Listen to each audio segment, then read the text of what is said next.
तरुण सब्जी का व्यापार करता था और इसी कारण उसका गांव में आना जाना लगा रहता था।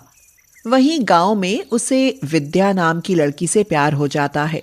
वह विद्या से शादी करके उसे अपने घर ले आता है। ये तुम्हारी बहू विद्या है माँ? क्यों रे, इस गांव की गवार में ऐसा क्या देखा तूने जो ब्याह कर घर ले आया? माँ, कुछ भी कहो, भाभी है तो बहुत ही खूबसूरत। अरे भाई, अब जो हुआ सो हुआ। बहू का गृह प्रवेश कराओ। घर में बहू के आने पर विद्या का ससुर नारायण और उसकी ननद सुधा तो खुश थे, मगर सास रजनी का मुंह कुछ सूजा हुआ था। यही देख नारायण उसका मूड ठीक करने के लिए कहता है, अरे बहू, रसोई में जाकर चाय और कुछ पकोड़े तल लाओ, सब साथ बैठकर खाएंगे। ससुर के कहने पर विद्या चाय और पकौड़े बनाकर लाती है, पर जैसे ही सब खाने बैठते हैं तो सबके मुंह का स्वाद बिगड़ जाता है। भाभी, ये चाय है या चीनी की चाशनी? माथा पीटी, यह पकौड़े हैं या नमक की खान? थू, हाय, इस गवार को तो कुछ बनाना ही नहीं आता। यह सुनकर विद्या अपने कमरे में जाकर रोने लगती है और तभी तरुण वहां आ जाता है और पूछता है, अरे विद्या, यूं रोती क्यों हो? सुधा है ना, वो तुम्हें एक से एक बढ़िया खाना बनाना सिखा देगी। सुधा को खाना बनाने में एक तरह से महारत हासिल थी। वह ऐसा लजीज खाना बनाती थी कि सब उंगलियां चाटते रह जाते थे। विद्या रसोई में खाना बनाने में सुधा की मदद करने के बहाने खाना बनाना सीखने लगती है। एक बात कहूँ भाभी, खाना जाता पेट में है पर असर दिल पर करता है। खाना लजीज होना तो खाने वाले का मन प्रसन्न हो जाता है। पर हमारे गांव में ऐसा खाना तो कोई खाता ही नहीं है ना। तभी तो कहती हूँ जल्दी से खाना बनाना सीख लो।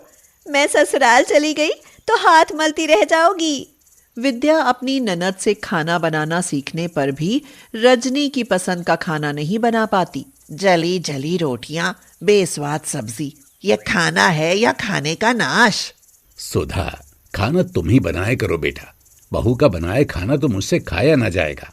एक दिन पड़ोस से कुछ औरतें उनके घर आती हैं और विद्या को देखकर उसकी बड़ाई करते हुए कहती हैं, बहू तो चांद का टुकड़ा है।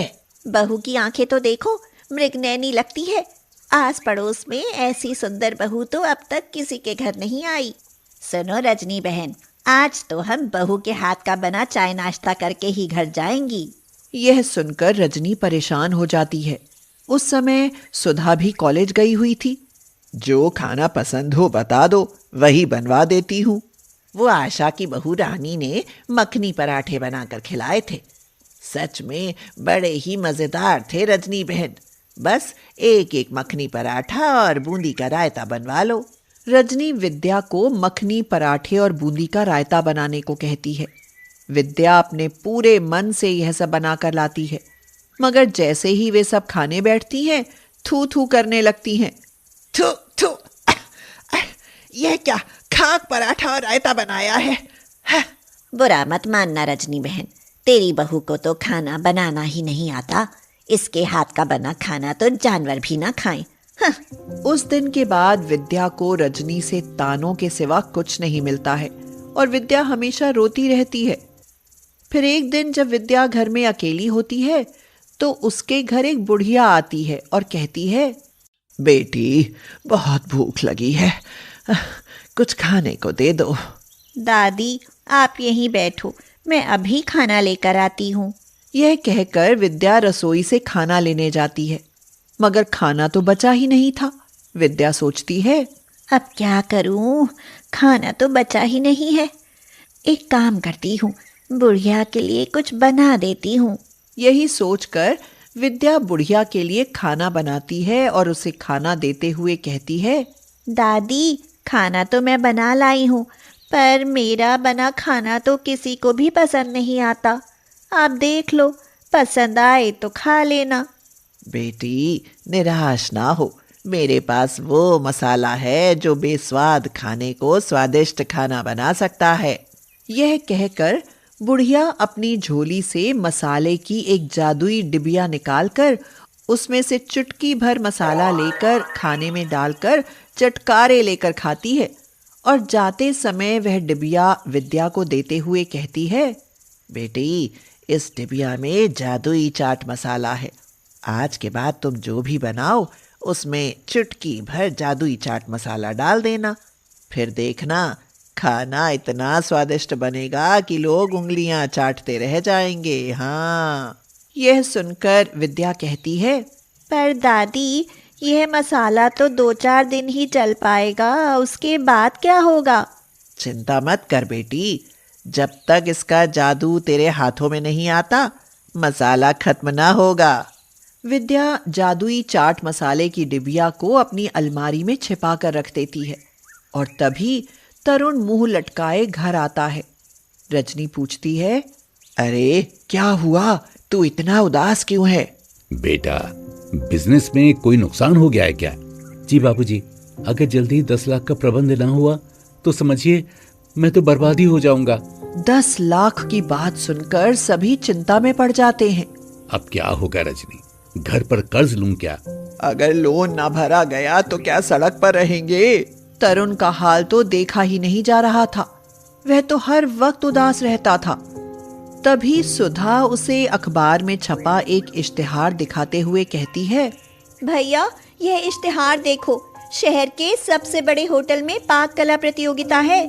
प्रथम आने वाले को पूरे 10 लाख का पुरस्कार और होटल में शेफ की नौकरी मिलेगी।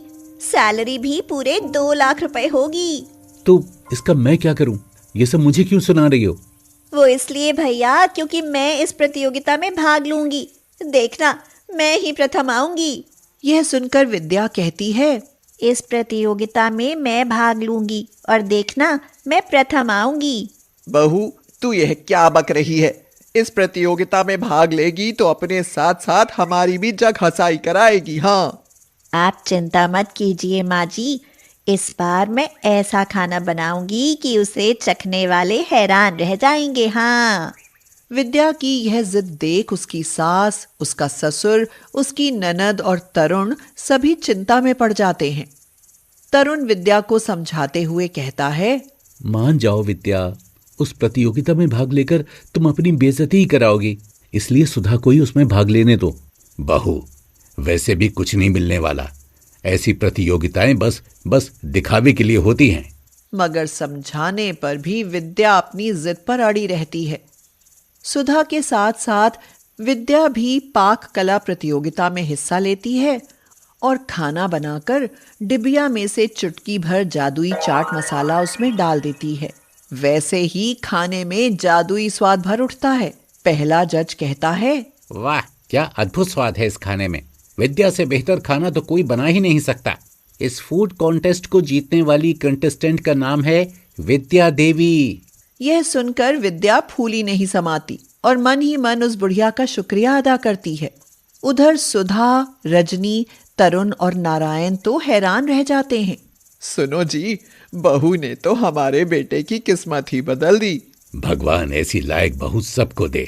उस दिन के बाद तरुण फिर से अपना बिजनेस करने लगता है और विद्या शहर के सबसे बड़े होटल की जानी मानी शेफ बन जाती है।